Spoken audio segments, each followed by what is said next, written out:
Hello, David, and thank you for joining Shoes in Bitcoin. Hi, thanks for having me. So this is the first time actually I have invited someone to talk about Lightning Network, and I really don't know anything about Lightning Network aside from the fact it is an instant transactions for small amounts. It's not liquid like I have started with the more complicated subjects. But anyway, so I'm really thankful that you're spending this time with me today, and I hope you are going to teach me more about Lightning. I would love to know more about this technology. Okay. Well, I will do an oversimplified introduction to Lightning Network, so nothing too much technical. Okay, So perfecto. if you have some questions during my presentation, please let me know. I try to stay, for an entry level user. This is Okay. my level. Thank you. Yeah, basically my name is David Coen. I'm QA and support consultant for Edge Wallet. We still don't have Lightning Network, but so in this case I will talk about something we don't have in our wallet, but we hope in the future to have it to support the Lightning Network. I'm sorry for the interruption here, just to make sure that I understand it properly. QA is quality analyst. You're a quality person. And Yeah, I'm curious to know what does quality mean for a wallet? for a wallet, yeah, basically you have to test new functionalities. You have to check everything about the wallet. You have to fix bugs, so you have to report these bugs to the developers. Okay, basically we in the quality assurance we look for every aspect of the app. So we need to check everything is fixed. We don't have bugs, and if you have bugs, we need to report them to the developers. And yeah, we are in between the users and the developers. Basically, that's what we do in quality. We test new features, we propose new features, and that's it. Support, because of course we provide support to the users, so if they have some concerns, some troubles, some issues, we try to help the best we Right. can. Great. Thank you, David. It's important people to know that there are quality analysts and support in all these wallets, and that you are constantly improving. Yeah, we are trying to improve based on the user experience, of course. Okay, thank you. Please go ahead. Okay, in this oversimplified introduction to Lightning Network, we're gonna see this part of the Lightning Network technology. So I recap here. We have a problem, and we're gonna see what is this problem, what is Lightning Network, and in Lightning Network what are nodes, channels, what means broadcast system versus peer-to-peer system, and in Lightning Network we're gonna see how to open a channel and what's the channel capacity, what kind of transaction you can do on Lightning Network, and to send and receive funds, what routing means, and the main wallet solutions we have right now. So basically this is my my index of arguments. So what's the problem here? I think I don't know if my picture here is on the slide. What do you mean? I don't think so. No, I mean in Zoom, because there is the... I see a slide. Bitcoin Okay, do you consists see of all the slide? I think so, yeah. Okay, So, perfect. mhm. Okay, basically Bitcoin gives you public monetary infrastructure, which individual can exchange digital cash without any trust third party. Okay. That's the definition of Bitcoin. So we can say Bitcoin is trustless because you don't have to trust anyone. Censorship resistant, because you don't have a state or a third party who can censor your transaction. Provide almost irreversible transactions when they are confirmed on the blockchain. So when they are written in a block of the chain of blocks. So what's the problem here? Mm-hmm. The problem is the chain of blocks. So what we call blockchain. Blockchain is not a feature in this case, but it's a problem. Okay. Bitcoin needs a public blockchain, so every node can verify the network rules are respected, blocks of transactions are valid, no one can double spend the money. So I did a list. So Bitcoin is protected by consensus. Consensus need more decentralization. More decentralization needs more validators and economic actors. These validators need to download the entire chain of blocks to be a real Bitcoin validator. Blockchain need to be easy to download and to validate. So need to be the smallest possible. Is it the actual? Is it so small right now? Because I know it's quite big. I mean, it cannot be run on a simple quite machine. big. It's quite big, but if you compare to the other blockchains, or for example, if we think about Bitcoin has I think 12 years, so it's still acceptable. In terms It's of not size. too big. Yeah, in terms of size. Yes, some users want a smaller blockchain. I'm one of that users. Luke Dashir is another one who wants a smaller blockchain, but we cannot have everything, so we accept this situation, and for now is acceptable. Right. Light blockchain means less transaction per second. So if you want to have a small blockchain, a relative small blockchain, you need to have less transaction because every transaction has a size. And if you have a lot of transaction per second, you will have with a high, really big blockchain, difficult to validate for every actor of the system. Okay. So this is the problem, that with very few transactions per second, we cannot have a scaling on the blockchain. So the blockchain doesn't scale. You have to also explain to me this part. So okay, I got maybe the basic idea that lightning is coming from the fact that there is a demand for light blocks that are not that heavy, or no? Can you repeat?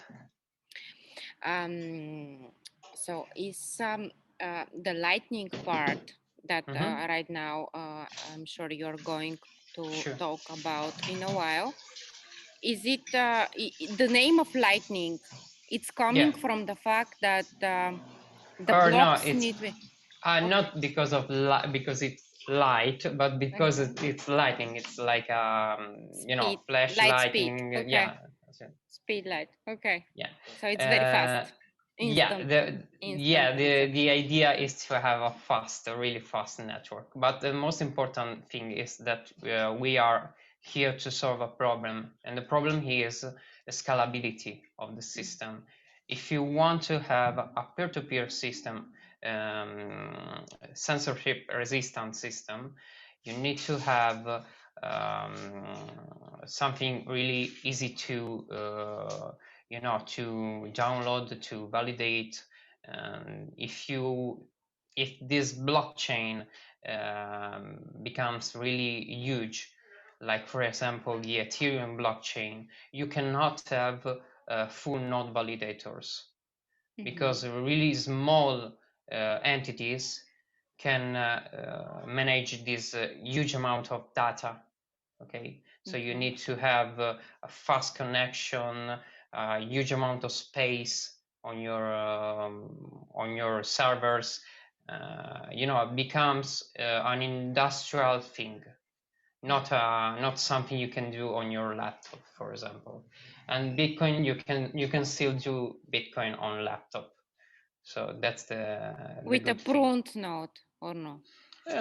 Not really, because with I think 400 gigabyte of free space, you can still validate your. You can still have your full node. Okay. Yeah, depends on the hardware. Yeah.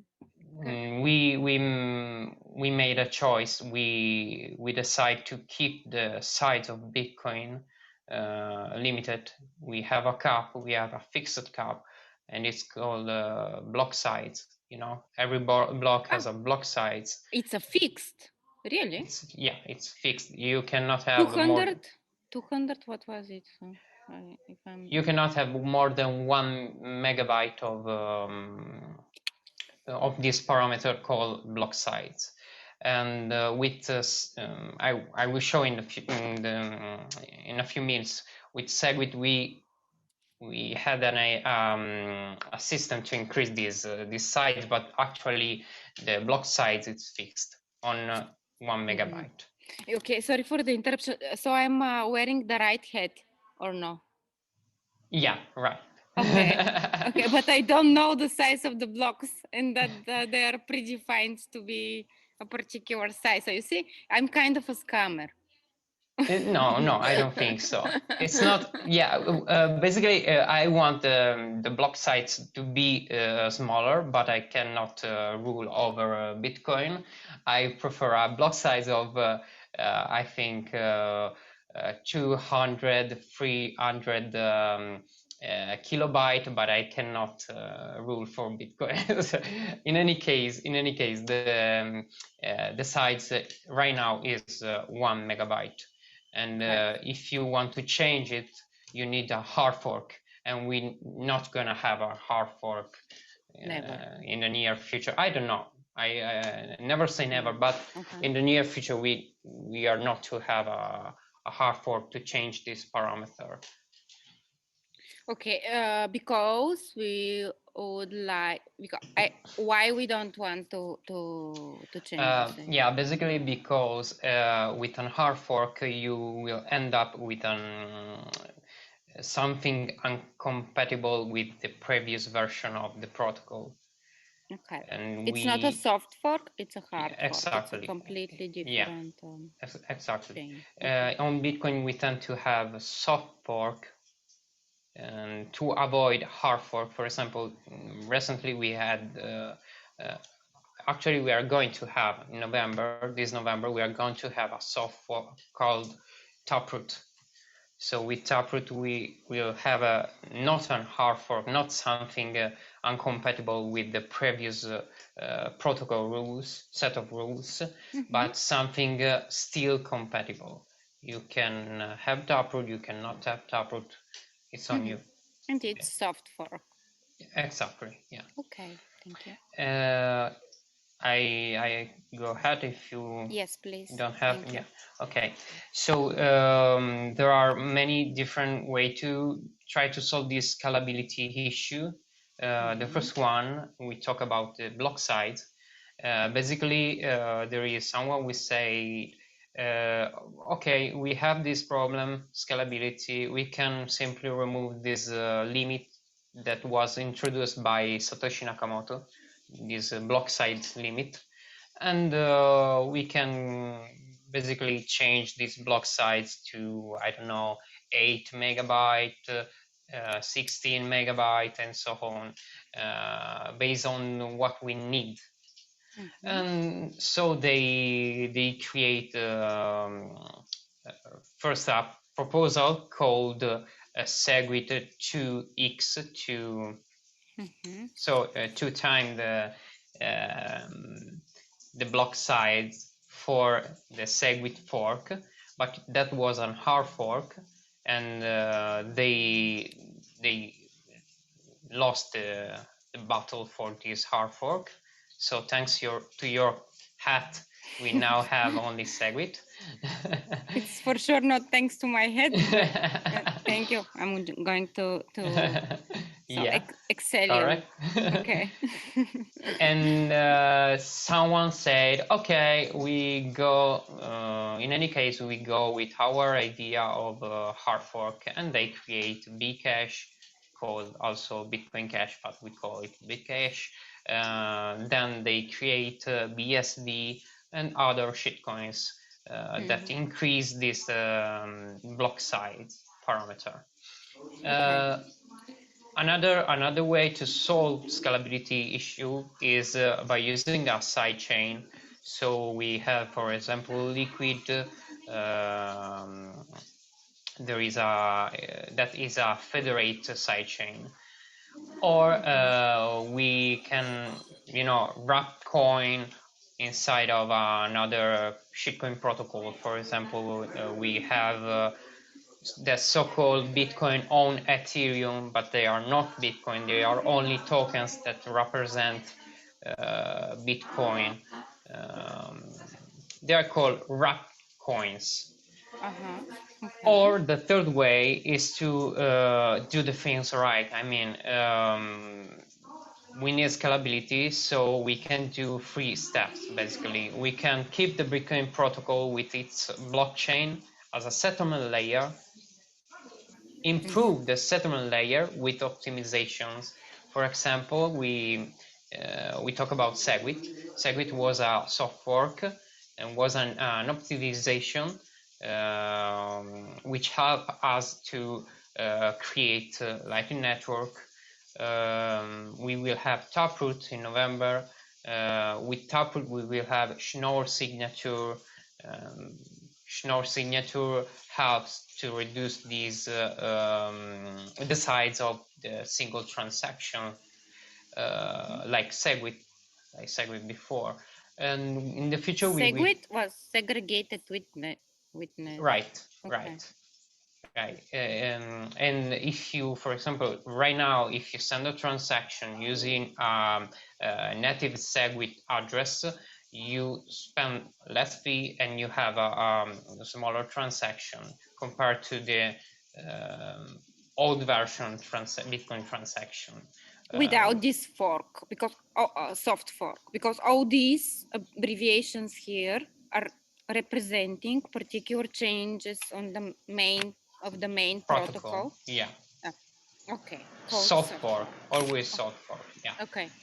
In the future, we hope to have cross-input signature aggregation, which is another improvement to privacy and to transaction optimization, and other software, for example, Cgash, AnyPrevoot, etc.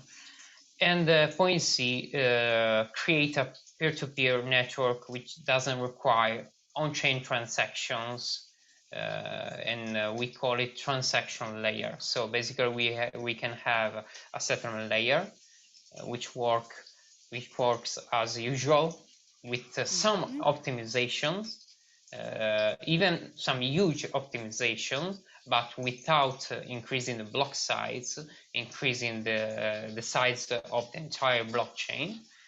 And we can have a transaction layer which works in a way separate from the base layer.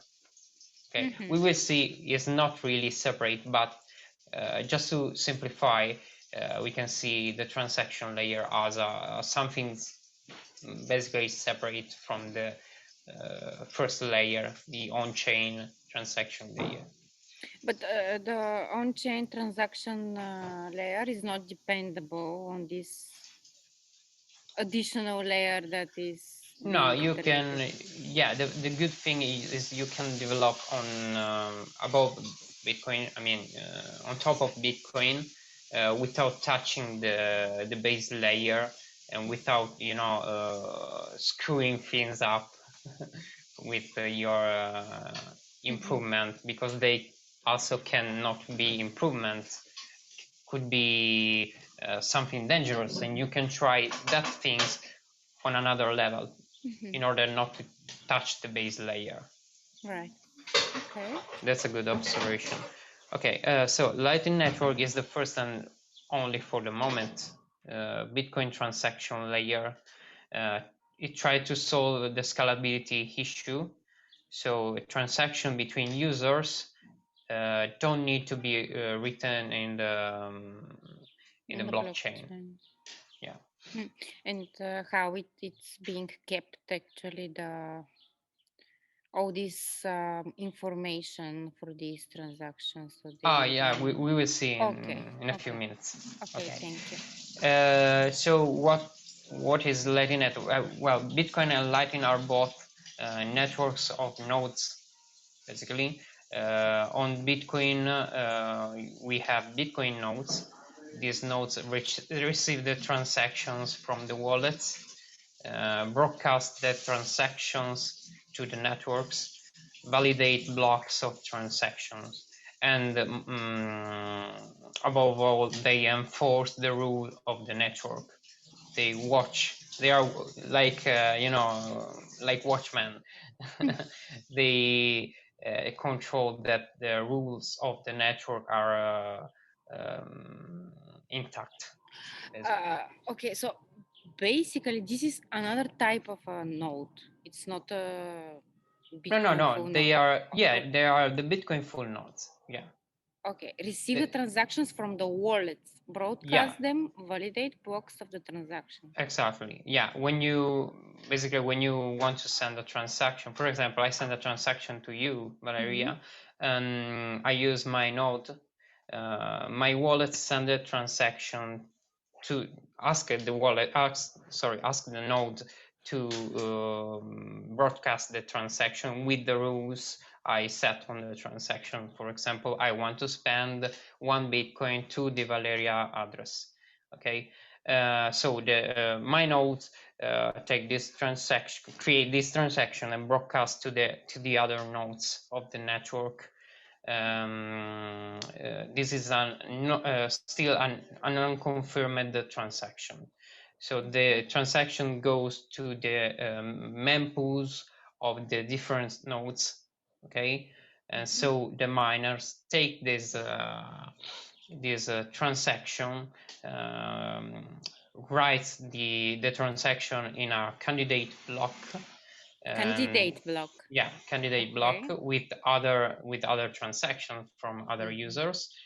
And if this miner finds the proof of work, this block is added to the chain of blocks. So my transaction to Val is confirmed, So, and is forever in the blockchain. okay. So Okay, the this is Bitcoin. broadcasting is happening before the confirmation. So, Before and after, yes, before and after, because before you transact, you basically broadcast the unconfirmed transaction, and after you broadcast the node to the other node, sorry, the blocks to the other nodes of the network, the confirmed blocks. Okay. okay. And Lightning nodes basically are nodes that keep track of the state of the network, of the world state of the network, Lightning in this case. And with the Lightning nodes, you can create channels of payments, and we will see what this means. You can route payments, and we also see this. And basically, the Lightning node talked to the Bitcoin node, which run on the base layer. So a Lightning node needs a Bitcoin node in order to work. It's a symbiotic relationship. Okay, that's why Okay. we often imagine Lightning as a second layer on Okay. top of Bitcoin first layer. So Liquid is sidechain, Lightning is a second layer. Liquid is a sidechain, right? And And yeah, we Lightning can is call it sidechain. Lightning is a second layer. So yes, on Liquid you have these tokens that represent Bitcoin. On Lightning you have Bitcoin. You have real Bitcoin. Okay, so it's not a sidechain, but it's a layer. Okay. So Lightning is a network of payment channels between these nodes. Okay. The good thing is the bigger is the network, the higher is the number of transactions you can do. More channels and more nodes means more success in the transaction events. So in Lightning Network, the bigger is the better, versus Bitcoin blockchains, the bigger is the worse. Okay, that's one of the main feature of Lightning. The more you have, the better. So I call this scalability, because when you hear about scalability, sometimes often, not sometimes, often they talk about the number of transactions you can do. My blockchain, my shitcoin can do 1,000 transactions per second. Mine is the coolest because they can do I don't know, 100,000 transactions per second. This is not scalability. This means you can only you have only increased the number of transactions you can do in the blockchain, in the base layer. Scalability means you can adapt something. You can adapt a network. So if you need optimize, maybe. exactly, yeah. If you need just one transaction, you can do just one transaction. If you need 1 million transaction, you can adapt the network to 1 million transaction per second. This is scalability. Okay. Okay, this is a map in which we can see the current state of the network. Wow. Actually, this is only a small part of the network, because here we can see only the nodes with a public IP. Okay. We And don't those with here we with don't private. consider exactly. We don't consider nodes with Tor. Okay, so this number is really higher, and we also don't consider here the private channels, because you can have private channels even You if can you're have even if Lightning you're not private channels. exactly, yeah. Okay, when you have Lightning private channels, sorry, it may sound very stupid as a question, and obviously it is, as long as people on the core developers on Bitcoin are working on alternative ways to increase the privacy. Exactly. When we can do Tor and not public IP addresses with Lightning Network, why do we need additional privacy? We always need additional privacy, because there is always some trade-off. There is a nice article. I will send you with via message. There is a nice article which analyzed all this trade-off, even with private channels. Okay. So it's important to have always more privacy to increase fungibility and for your own safety. Right. And by the way, all these nodes, because no, these are channels. These are not nodes. These Yeah, are when you see the circle is a node, when you see the line is a channel. okay, but uh, all these slides, I would say so Yeah. because it's all these slides, are they representing individuals like you and me or companies? Or we don't know. We We don't don't know. know. We don't Okay. know because a node can be from a company or can be, from an individual. So Right. that's another good thing. Yeah, you can be as important as an individual as a company. Yeah. There's no difference. In this, yeah, I usually talk about lightning channels like roads connecting towns. So you can have really small roads, you can have highways, you can have a few numbers of roads connecting a small town, a big town. You can have all these situations. So with lightning you can have really big channels with a lot of funds. You can have small channels, private channels. You can also have nodes that are not connected, just like any Can other town in the can we see the amounts on those channels? we can see the amount of those general amounts of funds on that channels if the channel is public. We cannot Okay. see if it's private, Right. of course. We cannot see the amount of what we will see in the future, in the near future here, which is called local balance and remote balance. So Okay.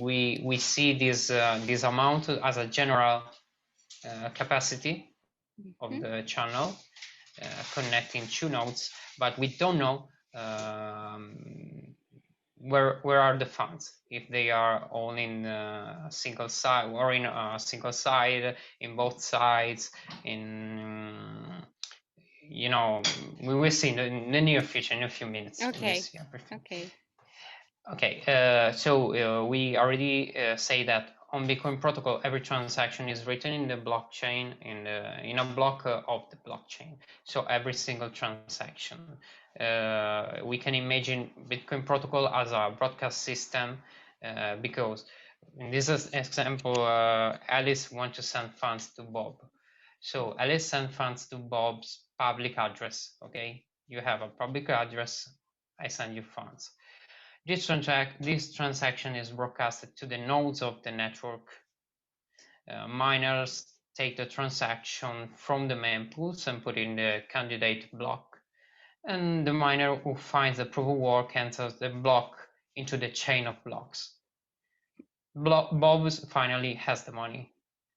So basically, this is like a broadcast system. In Bitcoin, on Lightning Network, two transactions are written in a block of the blockchain. Only two transactions: the funding transaction and the settlement transaction. So basically, when you open a channel, do a funding transaction, which is written in the blockchain, like any other Bitcoin transaction. And when you close a channel, you do a settlement transaction that is written in the blockchain. Okay. Okay. Okay. When is there a time frame that we have to make the settlement transaction? Like, is it opened only for a particular predefined time frame, or it is No, it's forever? oh, you mean the channel? Is it The open for? channel, right? Well, you could theoretically keep the channel open forever, basically, but in theory, you don't have to do a settlement transaction in a specific time if you are asking this. Okay. Yeah. Okay, Yeah. you could in theory keep the channel open basically forever. Mm-hmm. Um, But does it mean I can use my bitcoins that I've transacted via Lightning only if there is a settlement transaction or no? This is a wrong Can statement. you repeat? Is there a dependency for this settlement transaction to be actual, to be done before I use my satoshis that are being sent via the Lightning channel? I'm not sure I understand your question. Sorry, Like, Val. okay, sorry, no, I'm the one who is not asking it properly because you say there is a funding transaction when we open the channel. Mm-hmm. Okay, and when we close the channel, it's a settlement transaction. Correct. Okay, but can I use my satoshis that you send me via the funding transaction without having a settlement transaction? You can use it in Lightning Network. You can use Only, your transfer, only, yeah, okay, only on Lightning Network. okay. Yeah, there are ways to exchange these let's call it Lightning Satoshi to on-chain Satoshi via atomic swap, for example. You can exchange because they are basically the same thing. You can use the fungibility property of Bitcoin to exchange something off chain to something on chain. There are these kind of services. However, these are the only two transactions that are written in the blockchain: funding transaction and settlement transaction. Every other transaction happens without touching the blockchain, and they are called commitment transactions. So everything is done on the Lightning Network. Okay. They're like a wedding, commitment transactions. It's forever. No. You have to commit. You have to commit. No, that's the name. They are called a commitment transaction. Yeah, Lightning Network in this case work as a real peer-to-peer system. In this scenario, I show the transaction, what we call direct transaction. So there is Bob and there is Alice. Bob and Alice have a channel together. So Bob asked Alice to send funds to him using an invoice. We will see what invoice means. And Alice sent funds. Bob received funds. So it's a real peer-to-peer transaction. You don't have miners. You don't have a third party. It's just Alice sending funds to Bob. Okay. The rest of the network doesn't broadcast the transaction between Alice and Bob. Only Alice and Bob know about this transaction. Okay. Okay. It's like me giving you cash, paper banknotes to. Right. Lightning Network is a peer-to-peer system even for a routed transaction. So if Bob and Alice don't have a channel together, they can still send funds each other. Okay. In this example, Bob doesn't have a channel with Alice, but both of them have a channel with Carol. Okay, so Bob asked Alice to send funds using an invoice. Carol sent funds to Bob, and Alice sent funds to Carol plus a commission because Carol helped Bob and Alice to complete the transaction. And all this is happening automatically. Yeah. And all these commissions, are they defined? Yeah, we will see in a few minutes. Okay. Okay. In any, even in this case, the rest of the network doesn't broadcast the transaction. Okay. The actors here are Bob, Alice, and Carol, which is in the middle, but acts only as an trustless third party because it's all automatic. Okay. She cannot escape with the funds. She cannot escape. Okay, this is very good. Good to know. Okay. Yeah. Basically with Bitcoin on-chain transaction, Bitcoin blockchain keeps track of who has what. Okay, who has the funds, how many Bitcoin, and so on. With Bitcoin off-chain transaction, which is called Lightning, node operators of the two sides of the channel keep track of the balance with the so-called channel state.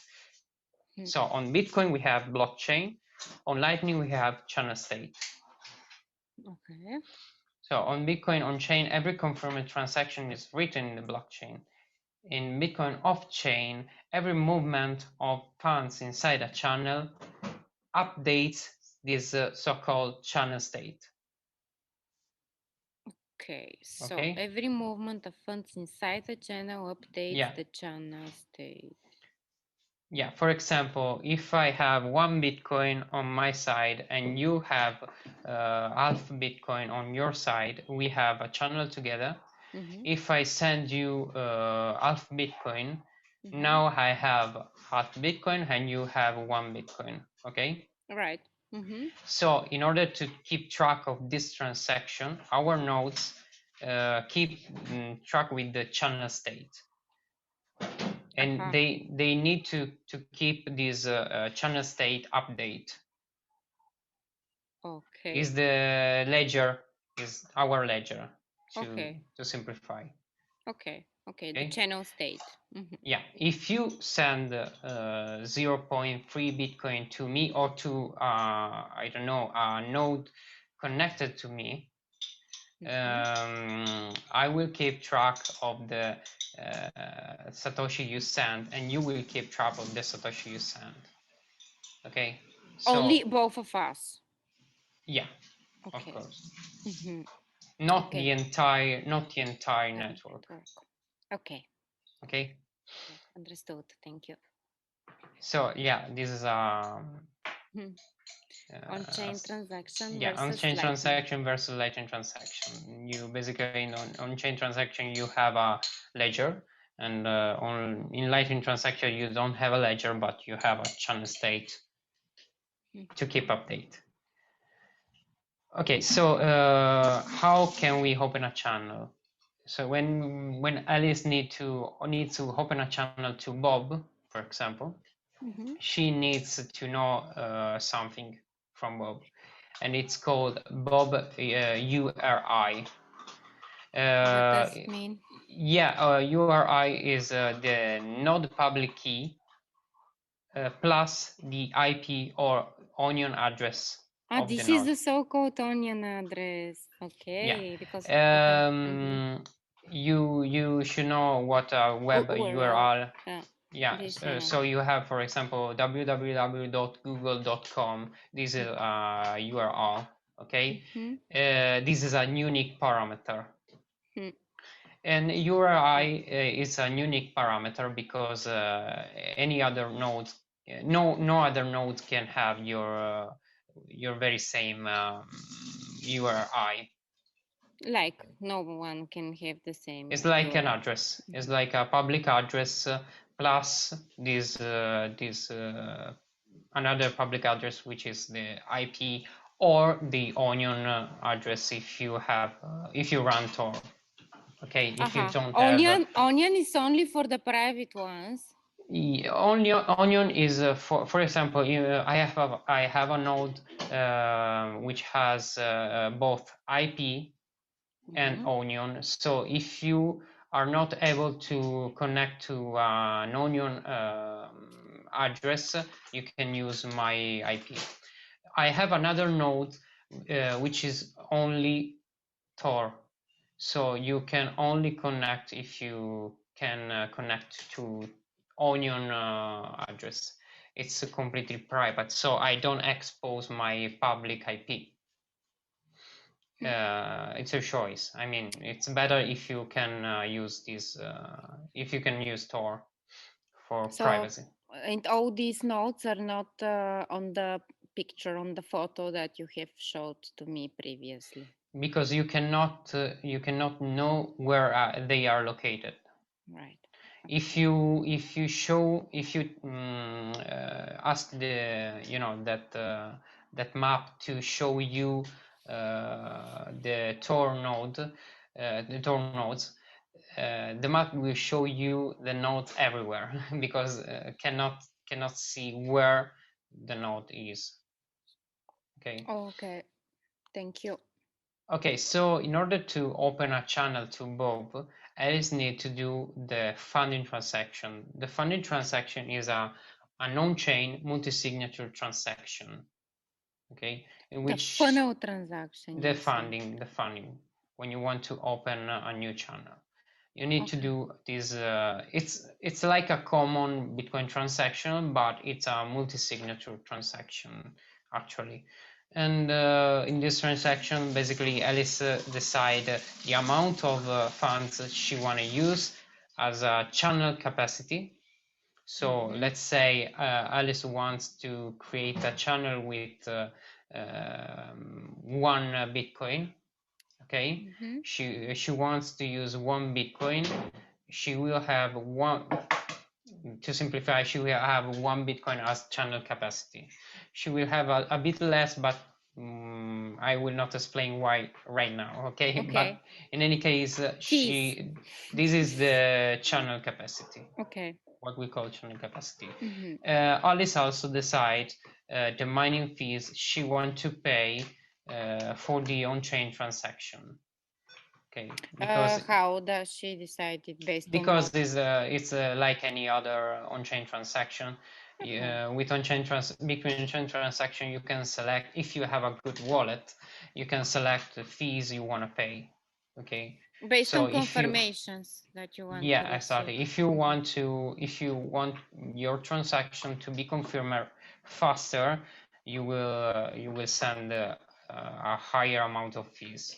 If you want your transaction to be confirmed, if you don't have you don't need priority, you are not in a hurry, maybe you will select less amount of fees. Okay. And so Alice can, even for this channel creation, Alice can decide if she wants the channel to be created as soon as possible, or if she has if she's not in a hurry, she can decide to spend less fee. Okay. In the future, we will with Taproot, basically we will be able to show this funding transaction as any other Bitcoin transaction. So you will not, as an observer, you will not be able to know what is a normal transaction, what is a Lightning Open channel transaction. There will be more privacy on this part. Okay. Okay. Thank you. This is in the near future after the Taproot activation. Okay, so Alice fans are now on the channel. Okay, she created this channel, and this Bitcoin is the capacity, and the funds of Alice fans are now on the channel as local balance. They are called local balance Or or outbound capacity. outbound capacity. That's what she can spend. Yeah, she can spend this money, but she cannot receive right now. Okay. Okay. Bob, on the other part of the channel, Bob can receive money but cannot spend in this situation. Because there are no confirmations, kind of. No, because another thing I will show you right now. So if Alice wants to receive funds on that channel, she first needs to spend some funds. Imagine the channel as a bottle of water. Okay. We are in the first situation on the left. So the local balance is full. This is the Alice channels. Okay, the local balance is full of water. In this case, it's full of Satoshi. So she can only send the water outside. Okay, in this case, the Satoshi outside. Okay, you mean She it has cannot. kind of a predefined capacity, and you really have to spend in order to receive, to accumulate Exactly. space. Exactly. Exactly. But does it mean you will be always eligible to have a predefined amount, or You have the amount you selected in the first place when you create a ah, transaction. So if you, for okay, example, if you have 1 Bitcoin and want to create a channel with 1 Bitcoin, you open a channel with 1 Bitcoin as a capacity. So the channel will be always with that capacity. got it. Okay. Thank you. And in the in the beginning, you have all this balance on your side. So it's local balance is full, and remote balance is empty. Okay, it's 0. Mhm. In Okay. the other battle, you see local balance half and remote balance half, because Alice, sent half of the balance outside. For example, she can send funds to a Lightning wallet on her smartphone, for example, and so she has the channel with outbound capacity and inbound capacity based on what Alice spent. So, for example, if Alice has 1 Bitcoin and spends 0.3 Bitcoin, she now has 0.3 Bitcoin as inbound capacity, so she can receive 0.3, and 0.7 is the local balance. She can spend 0.7. Okay. Yeah, got If it. Very good. if Thank you. if she spends the entire local balance, it's not possible, but simplify. If she spends this entire local balance, she has 0 local balance, and all the remote, all the balance is remote, so is in the Bob side of the channel. Okay. So she can receive 1 Bitcoin, almost 1 Bitcoin, and send 0. Okay. And why you're saying it's not possible to be Because there is something called wait, reserve balance. Sorry, I was. okay. It's called reserve balance. So if you want to close a channel, you have funds to pay for the fees, because the settlement transaction is another Bitcoin transaction which has fees to be paid, like any other on-chain transaction. Oh, Okay. okay. So you reserve a bit of your funds to the funding transaction if you need to close in the future, if you need to close the channel. Right. Okay. Okay. So how does Alice send funds? Basically, for on-chain transaction, she needs a Bitcoin public address. Okay. In this example, this is a native SegWit public address. Start with BC1. For off-chain transaction, Lightning transactions, she needs an invoice. We call it invoice. In this example, this is the invoice, this long string of letters and numbers. Okay? Why it's bigger than the public address? Because contains a lot of information. I will not go deep, but an invoice contains a lot of information, and also a secret, but I will not explain today. Okay. It's a Another bit, time. Yeah, yeah. no, I'm not ready for these answers. Yeah. Thank you, David. And so Bitcoin public address is static and offline, so Alice can sense how many funds she wants whenever she wants. So if you are the receiver, you don't need to stay online to receive funds from Alice. Okay, you can say, Okay. you can give the public address, and Alice can send whenever she wants, whenever you need. It doesn't matter. Okay. Mm-hmm. Invoice, on the contrary, invoice is dynamic and online. So she needs to require the invoice from the receiver in a specific time, because there is an expiration time. Mm-hmm. Okay, and for a specific amount. Mm. There are also invoice without this specific amount, but for in order to simplify, we say that you need a specific amount, and she cannot send funds if the receiver is offline. Okay, Lightning is a online payment system, like for example Visa, Mastercard, and so on. Okay. So basically, the sentence is how much. It's 10,000 Satoshi. Here is the invoice.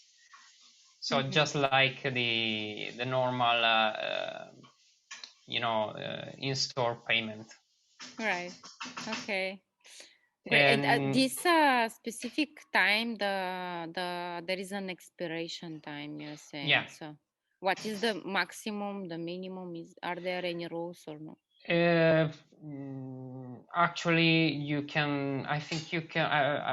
I'm not sure if I'm mistaken, but I think you can select your time frame. But basically, 15 minutes usually are there. The time is the time frame usually. Okay. I could be wrong on this part. I could be Okay. wrong. Okay. Don't. It's okay. It's okay. How does Alice receive funds? So again, on Bitcoin, you have the public address, static offline. She can receive how many funds the sender wants, whenever she or he wants, and so on. On Lightning Network, again, the invoice is dynamic and online, so she needs to create the invoice in a specific time because of the expiration time, and for a specific amount that she needs to send it to the sender. Okay, she cannot receive funds if she is offline. So Alice would say, please send me 5,000 Satoshi, here the invoice. Okay. Okay. Got it. So, Thank you. so fees. On Bitcoin, you have fees. They are called money fees. So Alice selects how much she wants to spend in fees and waits for the transaction to be approved. Okay. On Lightning, fees are basically two: are base fees and fee rate. Actually, the fee is one, but we have two parameters. We have base fees and fee rates. So if Alice is an advanced user, she can select the max fees, but not the specific fees to pay. For example, Alice can say, I want to send, I need to send, I don't know, 100,000 Satoshi to Val, and I want to spend max, I don't know, 100 Satoshi as fees. Find the route on Lightning, which will make me spend less fee possible. Okay. And it is something that is happening automatically, or Yeah. looking Yeah. for Carol and maybe Yeah. And David. Carol, we say, okay, I have this base fee and this fee rate. For example, for every transaction, I want one fixed Satoshi plus a fee rate of, I don't know, 0.1%. It means that Carol, for I don't know, for a transaction, we'll earn always 1 Satoshi plus 0.1 of the total transacted amount. Okay, so if Alice sends 100,000 Satoshi, she will earn 1 Satoshi plus the 0.1% or 100,000. So it's dynamic. Okay. Okay. It depends on the amount you want to send. On Bitcoin on-chain transaction, it doesn't depend on the amount. You can spend, I don't know, 10 cents of euro in Satoshi for a Bitcoin, one whole Bitcoin transaction, or you can spend, I don't know, 20 euro for a 100 euro transaction. Okay. It's fixed, and Alice decide. Alice decides. The sender. Yeah. The sender in Lightning decide only the max amount she or he want to spend. Okay. But she can or he cannot decide the real amount to spend. Okay. Thank you.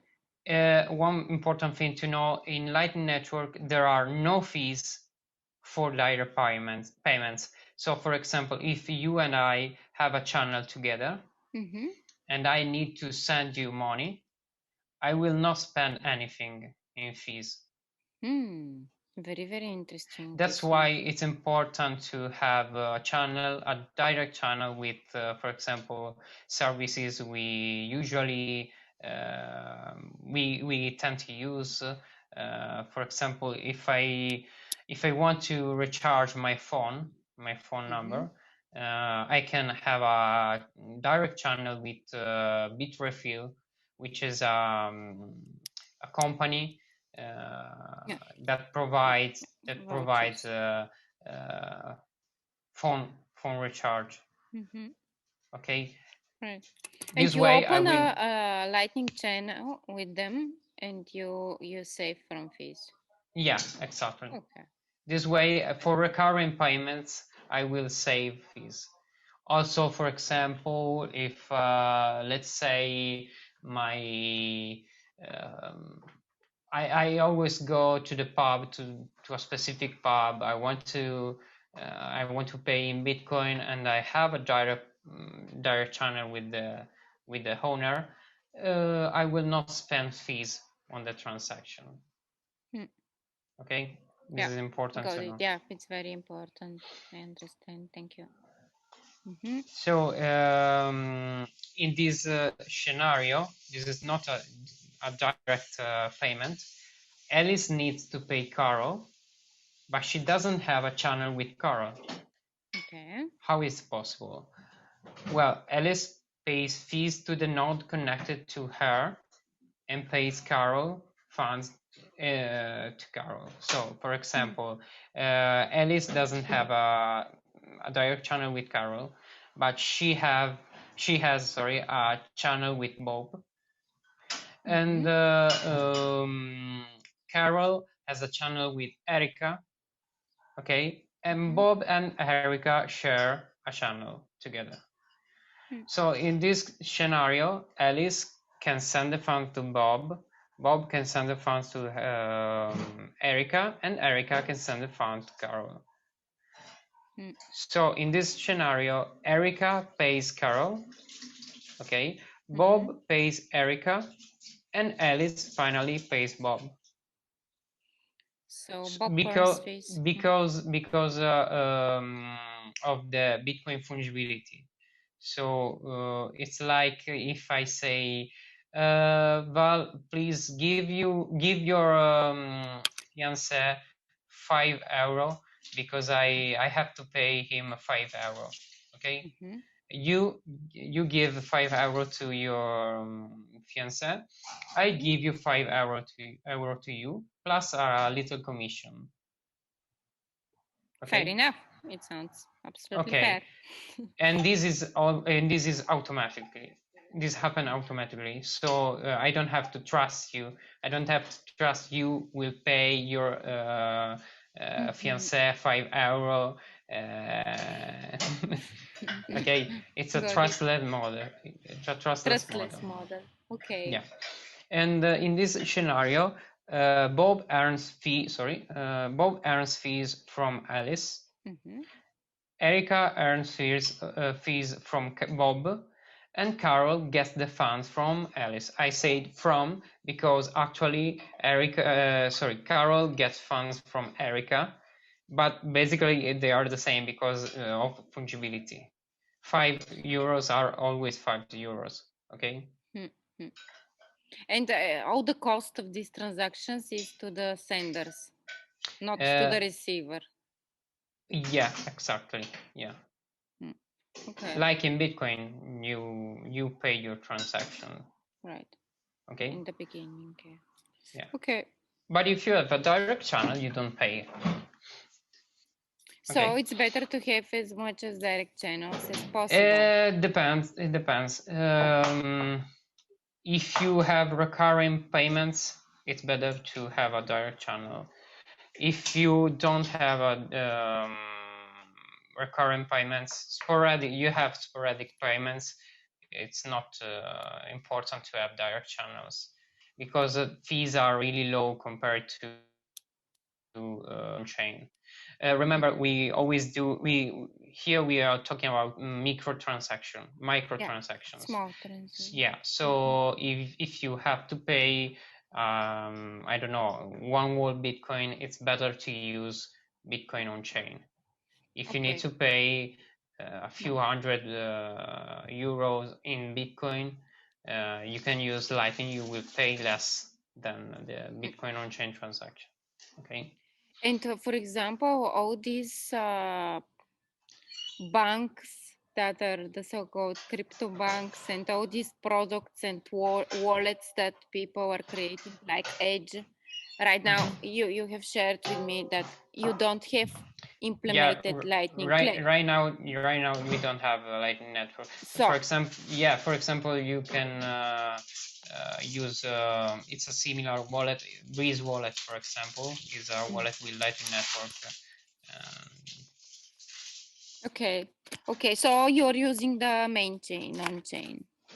And you're waiting for the confirmations based on the selected. On Edge, we still have only on chain because we want to provide the user a fully non-custodial service. So we are still waiting for the new updates on Lightning Network to have a better experience for the user. Okay, thank you, David. Wallet types in Lightning Network we have I say three main types of wallets. We have custodial wallet, for example, TPMe, Strike, Lastbit. They are all custodial services. We have semi-custodial wallet, for example, Blue Wallet, because I call it semi-custodial because you don't have to give data to Blue Wallet. You don't have to do KYC, you don't have to do this procedure, but funds are not yours actually. It's like giving funds to a bank. They are on the Blue Wallet channel. It's like an exchange without without KYC, unless you use Blue Wallet in a non-custodial way, that you can do it actually. If you are an advanced user, you can use Blue Wallet as a fully non-custodial wallet. There are some non-custodial wallets, for example, Breeze, Eclay Mobile, Phoenix, Moon, and so on. I divide these non-custodial wallets into trustless wallet and trusted wallet because you can have a trustless experience with, for example, Zap, RTL, Zeus. They are basically user interface to your own node.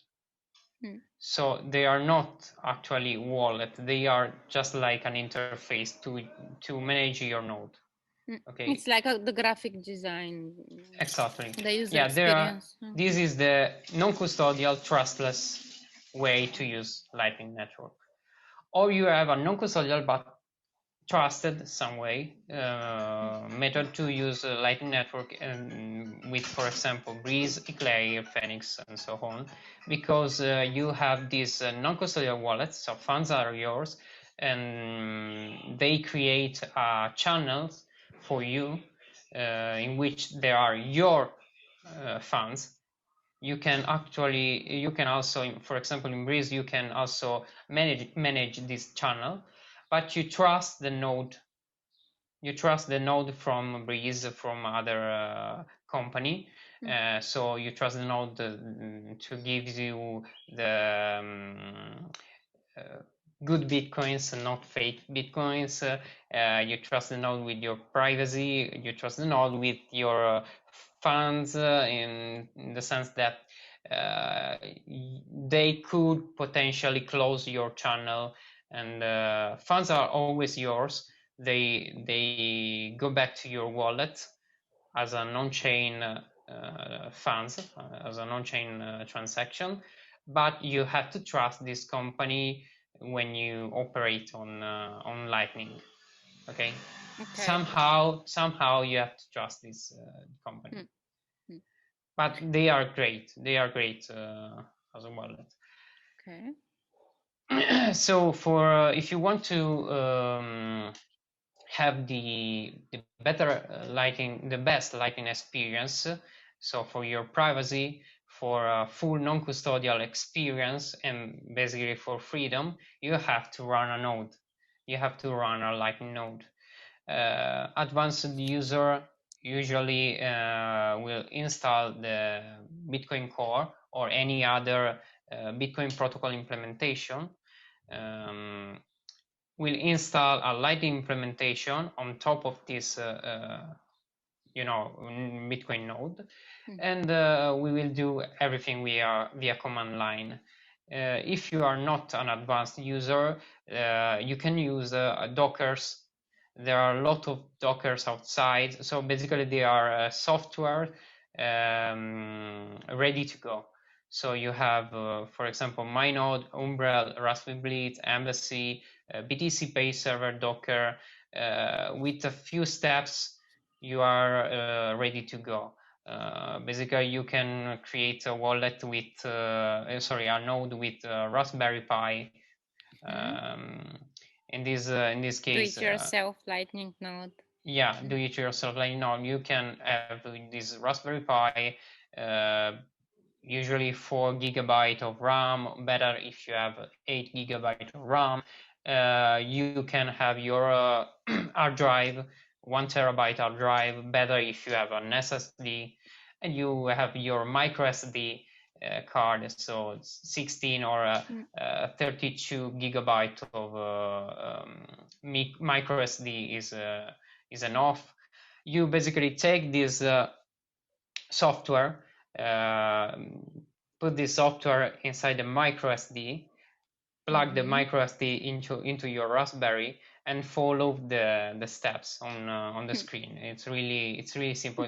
I think Umbrel is the easiest the easiest Lightning Network node experience I right have now. worked in the past for Western Digital, by the way. Really? Yeah. So yeah, So 5 years. basically, with if you buy an SSD and a Raspberry top of Raspberry Pi, sorry, with less than 200 euro, you will have your own node. This I is create very my good. I create my own node with less than 80 euro, I think, euro, because I already had a 1 TB hard drive. I already had a micro SD. So basically, I bought only the Raspberry Pi, and with less than 80 euros, I have my node up and running every 24 hour a day, 7 days.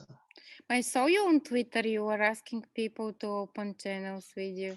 So you are experimenting. Yeah, I have a node. I have a do-it-yourself node with my Raspberry Pi, which I use for testing purpose, and I have my professional node on a server, on a dedicated server with a BTC Pay server, and which is the the professional, because I use it for the real experimentation with Lightning, with routing.